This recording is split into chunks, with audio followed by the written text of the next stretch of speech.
मित्रों, आज हम कहानी के संसार में पढ़ेंगे भीष्म साहनी जी की प्रतिष्ठित कहानी चीफ की दावत।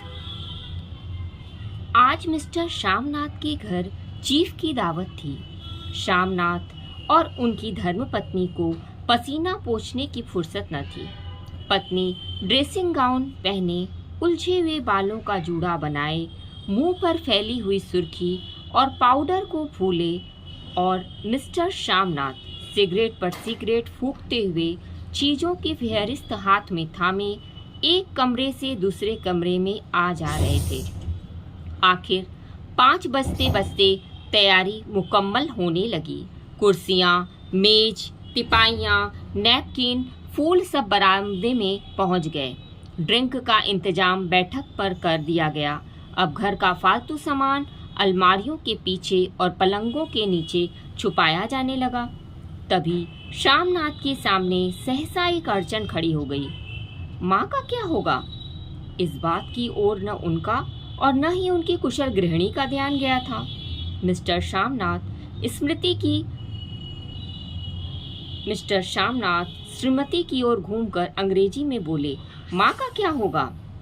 श्रीमती काम करते करते ठहर गई और थोड़ी देर तक सोचने के बाद बोली, इन्हें पिछवाड़े इनके सहेली के घर भेज दो। रात भर बेशक वहीं रहे, कल आ जाएं। श्यामनाथ सिगरेट मुंह में रखे सिकुड़ी हुई आंखों से श्रीमती के चेहरे की ओर देखते हुए पल भर सोचते रहे। फिर सिर हिलाकर बोले, नहीं, मैं नहीं चाहता कि उस बुढ़िया का आना जाना यहाँ फिर शुरू हो। पहले ही बड़ी मुश्किल से बंद किया था। माँ से कहो कि जल्दी ही खाना खाकर शाम को ही अपनी कोठरी में चली जाए। मेहमान कहीं 8 बजे आएंगे, इससे पहले ही अपने काम से निपट ले। सुझाव ठीक था, दोनों को पसंद आया, मगर फिर सहसा श्रीमती बोल उठी। जो वह सो गई और नींद में खर्राटे लेने लगी तो साथ ही तो बरामदा है। जहाँ लोग खाना खाएंगे तो इन्हें कह देंगे कि अंदर से दरवाजा बंद कर ले। श्यामनाथ बोले, मैं बाहर से ताला लगा दूंगा या माँ को कह देता हूँ कि अंदर जाकर सोए नहीं, बैठी रहे, और क्या। और जो सो गई तो डिनर का क्या मालूम कब तक चले। 11 बजे तक तो तुम लोग ड्रिंक ही करते रहते हो। श्यामनाथ कुछ खींच उठे, हाथ झटकते हुए बोले, अच्छी भली यह भाई के पास जा रही थी, तुमने यूं ही खुद अच्छा बनने के लिए बीच में टांग अड़ा दी। वाह, तुम माँ और बेटे की बातों में मैं क्यों बुरी बनूं? तुम जानो और वह जाने। मिस्टर श्यामनाथ चुप रहे। यह मौका बहस का न था, समस्या का हल ढूंढने का था। उन्होंने घूमकर माँ की कोठरी की ओर देखा। कोठरी का दरवाजा बरामदे में खुलता था। बरामदे की ओर देखते हुए झट्टे से बोले, मैंने सोच लिया है।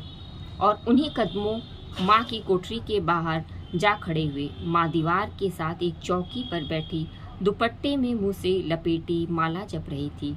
सुबह से तैयारी होते देखते हुए माँ का दिल धड़क रहा था। बेटे के दफ्तर का बड़ा साहब घर पर आ रहा है, सारा काम सुबीते से चल जाए। माँ, आज तुम खाना जल्दी खा लेना, मेहमान लोग 7:30 बजे तक आ जाएंगे।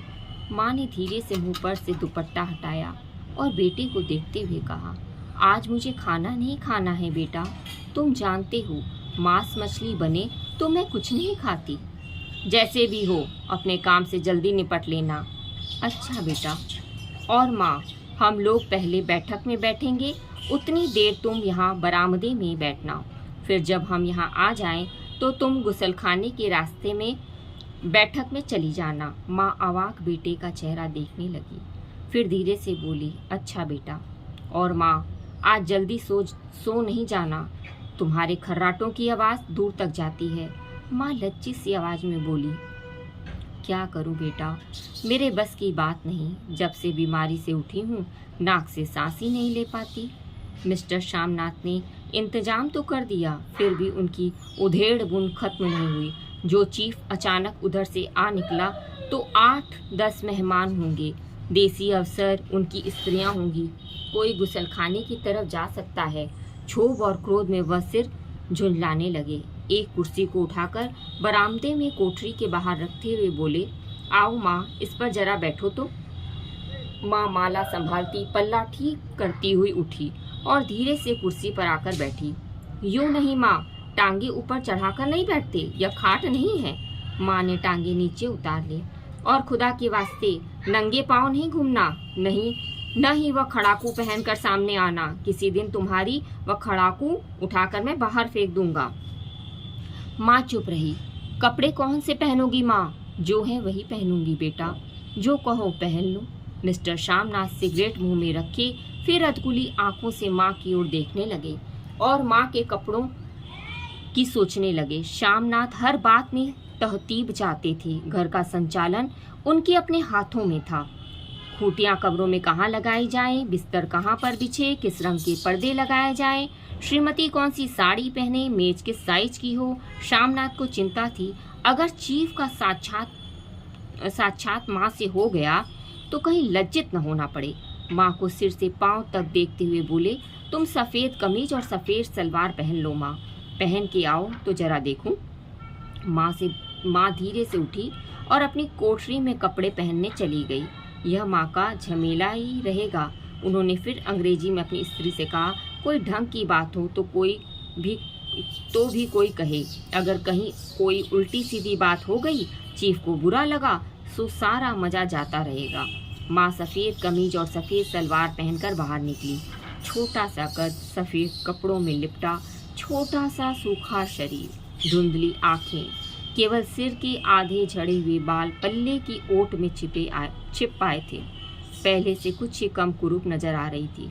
चलो ठीक है, कोई चूड़ियाँ वूड़ियाँ हो तो वह भी पहन लो, कोई हर्ज नहीं। चूड़ियाँ कहाँ से लाऊं बेटा? तुम तो जानते हो सब जेवर तुम्हारी पढ़ाई में बिक गए। यह वाक्य श्यामनाथ को तीर की तरह लगा। तिनक कर बोले, यह कौन सा राग छेड़ दिया माँ? सीधा कह दो नहीं है जेवर, बस। इससे पढ़ाई लिखाई का क्या ताल्लुक है? जो जेवर बिका तो कुछ बनकर ही आया हूँ। नीरा लंडूरा तो नहीं लौट आया। जितना दिया था उससे दुगना ले लेना। मेरी जीभ जल जाए बेटा, तुझसे जेवर लूंगी? मेरे मुंह से यूं ही निकल गया, जो होते तो लाख बार पहनती। 5:30 बज चुके थे। अभी मिस्टर श्यामनाथ को खुद भी नहा धोकर तैयार होना था। श्रीमती कब के अपने कमरे में जा चुकी थी। श्यामनाथ जाते हुए एक बार फिर माँ को हिमायत करते गए, माँ रोज की तरह गुमसुम बनकर नहीं बैठी रहना। अगर साहब इधर आ निकले और कोई बात पूछें तो ठीक तरह से बात का जवाब देना। मैं न पढ़ी न लिखी बेटा, मैं क्या बात करूँगी? तुम कह देना माँ अनपढ़ है, कुछ जानती समझती नहीं, वह नहीं पूछेगा। 7 बजते बजते माँ का दिल धक धक करने लगा। अगर चीफ सामने आ गया और उसने कुछ पूछा तो वह क्या जवाब देगी? अंग्रेज की तो दूर से ही देखकर वह घबरा उठती थी। यह तो अमेरिकी है, न मालूम क्या पूछे, मैं क्या कहूँगी। माँ का जीजा आ कि चुपचाप पिछवाड़े विधवा सहेली के घर चली जाए, मगर बेटे के हुक्म को कैसे टाल सकती थी। चुपचाप कुर्सी पर से टांगे लटकाए वहीं बैठी रही। एक कामयाब पार्टी है वह, जिसमें ड्रिंक कामयाबी से चल जाए। श्यामनाथ की पार्टी सफलता के शिखर चूमने लगी। वार्तालाप उसी रौ में बह रहा था जिस रौ में गिलास भरे जा रहे थे। कहीं कोई रुकावट न थी, कोई अड़चन न थी। साहब को विस्की पसंद आई थी, मेम साहब को पर्दे पसंद आए थे, सोफा कवर का डिजाइन पसंद आया था, कमरे की सजावट पसंद आई थी। इससे बढ़कर क्या चाहिए? साहब तो ड्रिंक के एक दूसरे दौर में ही चुटकुले और कहानियां कहने लगे थे। दफ्तर में जितना रौब रखते थे, यहाँ पर उतने ही दोस्त परवर हो रहे थे। और उनकी स्त्री काला गाउन पहने, गले में सफ़ेद मोतियों का हार, सेट और पाउडर की महक से ओत प्रोत कमरे में बैठी सभी देसी स्त्रियों की आराधना का केंद्र बनी हुई थी। बात बात पर हंसती, बात बात पर सिर हिलाती और श्यामनाथ की स्त्री से तो ऐसी बातें करती जैसी उनकी पुरानी सहेली हो। और इसी रौ में पीते पिलाते 10:30 बज गए। वक्त गुजरता पता ही न चला। आखिर सब लोग अपने अपने गिलासों में से आखिरी घूंट पीकर खाना खाने के लिए उठे और बैठक से बाहर निकले। आगे आगे श्यामनाथ रास्ता दिखाते हुए, पीछे चीफ और दूसरे मेहमान। बरामदे में पहुंचते ही श्यामनाथ सहसा ठिठक गए। जो दृश्य उन्होंने देखा उससे उनकी टांगे लड़खड़ा गईं और क्षण भर में सारा नशा हिरन होने लगा। बरामदे में ऐन कोठरी के बाहर माँ अपनी कुर्सी पर ज्यों की त्यों बैठी थी, मगर दोनों पांव कुर्सी की सीट पर रखे हुए और सिर दाएं से बाएं और बाएं से दाएं झूल रहा था। और मुंह में से लगातार गहरे खर्राटों की आवाजें आ रही थी। जब सिर कुछ देर के लिए टेढ़ा होकर एक तरफ को थम जाता तो खर्राटे और गहरे हो जाते, और फिर जब झटके से नींद टूटती तो सिर फिर दाएं से बाएं झूलने लगता। पल्ला सिर से खिसक आया था और माँ के झड़े हुए बाल आधे गंजे सिर पर अस्त व्यस्त बिखर रहे थे। देखते ही श्यामनाथ क्रुद्ध हो उठे। जी चाहा कि माँ को धक्का देकर उठा दें और उन्हें कोठरी पे ढकेल दें, मगर ऐसा करना संभव न था। चीफ और बाकी मेहमान पास खड़े थे। माँ को देखते ही देसी अफसरों की कुछ स्त्रियां हंस दी कि इतने में चीफ ने धीरे से कहा, पुअर डियर। माँ हड़बड़ाकर उठ बैठी। सामने खड़े इतने लोगों को देखकर ऐसे घबराई कि कुछ कहते न बना। झट से पल्ला सिर पर रखती हुई खड़ी हो गई और जमीन को देखने लगी। उसके पांव लड़खड़ाने लगे, हाथों की अंगुलियां थर-थर कांपने लगी। माँ, तुम जाकर सो जाओ, तुम क्यों इतनी देर तक जाग रही थी? और खिसियाई हुई नजरों से श्यामनाथ चीफ के मुंह की ओर देखने लगे। चीफ के चेहरे पर मुस्कुराहट थी। वह खड़े खड़े बोले, नमस्ते। माँ ने झिझकते हुए अपने में सिमटते हुए दोनों हाथ जोड़े, मगर एक हाथ दुपट्टे के अंदर माला को पकड़े हुए था, दूसरा बाहर। ठीक तरह से नमस्ते भी न कर पाई। श्यामनाथ इस पर भी खिन्न हो उठे। इतने में चीफ ने अपना दायां हाथ मिलाने के लिए माँ के आगे किया। माँ और घबरा उठी। माँ, हाथ मिलाओ। पर हाथ कैसे मिलाती? दाएं हाथ में तो माला थी। घबराहट में माँ ने बायां हाथ ही साहब के दाएं हाथ में रख दिया। श्यामनाथ दिल ही दिल में जल उठे। देसी अफसरों की स्त्रियां खिलखिलाकर हंस पड़ी। यूं नहीं माँ, तुम तो जानती हो दायां हाथ मिलाया जाता है, दायां हाथ मिलाओ। मगर तब तक चीफ माँ का बायां हाथ ही बार बार हिलाकर कह रहे थे, हाउ डू यू डू? कहो माँ, मैं ठीक हूँ, खैरियत से हूँ। माँ कुछ बड़बड़ाई। माँ कहती है, ठीक हूँ, कहो माँ, हाउ डू यू डू? माँ धीरे से संकुचाते हुए बोली, हाउ डू। एक बार फिर कहका उठा। वातावरण हल्का होने लगा। साहब ने स्थिति संभाल ली थी। लोग हंसने चहकने लगे थे। श्यामनाथ के मन का क्षोभ भी कुछ कुछ कम होने लगा था।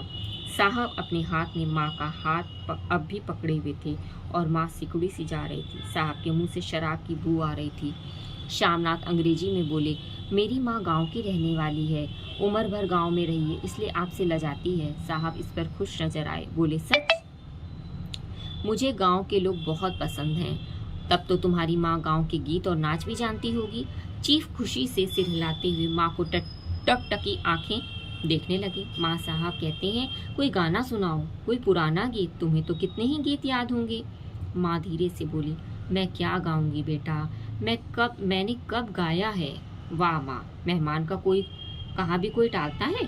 साहब ने इतनी रीस से कहा है, नहीं गाओगी तो साहब बुरा मानेंगे। मैं क्या गाऊं बेटा, मुझे क्या आता है? वाह, कोई बढ़िया टप्पे ही सुना दो, 2 पत्तर अनारा दे। देसी अफसर और उनकी स्त्रियां इस सुझाव पर तालियां पीटी। माँ कभी दीन दृष्टि से बेटे के चेहरे को देखती, कभी पास खड़ी बहू के चेहरे को। इतने में बेटे ने गंभीर आदेश भरे लहजे में कहा, माँ। इसके बाद हाँ या ना का सवाल ही न उठता था। माँ बैठ गई और क्षीण, दुर्बल, लज्जित आवाज में एक पुराना सा गीत गाने लगी। हरियाणी माई, हरियाणी भेड़े, हरियाते भागी भरिया। देसी स्त्रियां खिलखिलाकर हंस उठी। 3 पंक्तियां गाकर माँ चुप हो गई। बरामदा तालियों से गूंज उठा। साहब तालियां पीटना बंद ही न करते थे। श्यामनाथ की खींच प्रसन्नता और गर्व में बदल उठी थी। माँ ने पार्टी में नया रंग भर दिया था। तालियां थमने पर साहब बोले, पंजाब के गांवों की दस्तकारी क्या है? श्यामनाथ खुशी में झूम रहे थे। बोले, ओह बहुत कुछ साहब, मैं आपको एक सेट उन चीज़ों की भेंट करूंगा, आप उन्हें देखकर खुश होंगे। मगर साहब ने सिर हिलाकर अंग्रेजी में फिर पूछा, नहीं, मैं दुकानों की चीज़ नहीं मांगता। पंजाबियों के घर में क्या बनता है? औरतें खुद क्या बनाती हैं? श्यामनाथ कुछ सोचते हुए बोले, लड़कियां गुड़ियां बनाती हैं, औरतें फुलकारियां बनाती हैं। फुलकारी क्या है? श्यामनाथ फुलकारी का मतलब समझाने की असफल चेष्टा करने के बाद माँ से बोले, क्यों माँ, कोई पुरानी फुलकारी घर में है? माँ चुपचाप अंदर गई और अपनी फुलकारी उठा लाई। साहब बड़ी रुचि से फुलकारी देखने लगे। पुरानी फुलकारी थी, जगह जगह से उसके तागे टूट रहे थे, कपड़ा फटने लगा था। साहब की रुचि देखकर श्यामनाथ बोले, यह फटी हुई है साहब, मैं आपको नई बनवा दूंगा। माँ बना देगी। क्यों माँ? साहब को फुलकारी बहुत पसंद है, इन्हें एक ऐसी ही फुलकारी बना दोगी ना? माँ चुप रही, फिर डरते डरते धीरे से बोली, अब मेरी नज़र कहाँ है बेटा, बूढ़े आंखें क्या देखेंगी। मगर माँ का वाक्य बीच में ही तोड़ते हुए श्यामनाथ साहब से बोले, वह जरूर बना देगी, आप उसे देखकर खुश होंगे। साहब ने सिर हिलाया, धन्यवाद दिया और हल्के हल्के झूमते हुए खाने की मेज की ओर बढ़ गए। बाकी मेहमान भी उनके पीछे पीछे हो लिए। जब मेहमान बैठ गए और माँ पर से सबकी आंखें हट गई तो माँ भी धीरे से कुर्सी पर से उठी और सबसे नजरें बचाती हुई अपनी कोठरी पर चली गई। मगर कोठरी में बैठने की देर थी कि आंखों से छल छल आंसू बहने लगे। वह दुपट्टे से बार बार उन्हें पूछती, पर वे बार बार उमड़ आते, जैसे बरसों का बांध तोड़कर उमड़ आए हों। माँ ने बहुत तेरा दिल को समझाया, हाथ जोड़े, भगवान का नाम लिया, बेटे की चिरायु होने की प्रार्थना की, बार बार आंखें बंद की, मगर आंसू बरसात के पानी की तरह जैसे थमने में ही न आते थे। आधी रात का वक्त होगा। मेहमान खाना खाकर एक एक करके जा चुके थे। माँ दीवार से सटकर बैठी आंखें फाड़े दीवार को देखे जा रही थी। घर के वातावरण में तनाव ढीला पड़ चुका था। मोहल्ले की निस्तब्धता श्यामनाथ के घर पर भी छा चुकी थी। केवल रसोई में प्लेटों के खनखने की आवाज आ रही थी। तभी सहसा माँ की कोठरी का दरवाजा जोर से खटकने लगा। माँ, दरवाजा खोलो।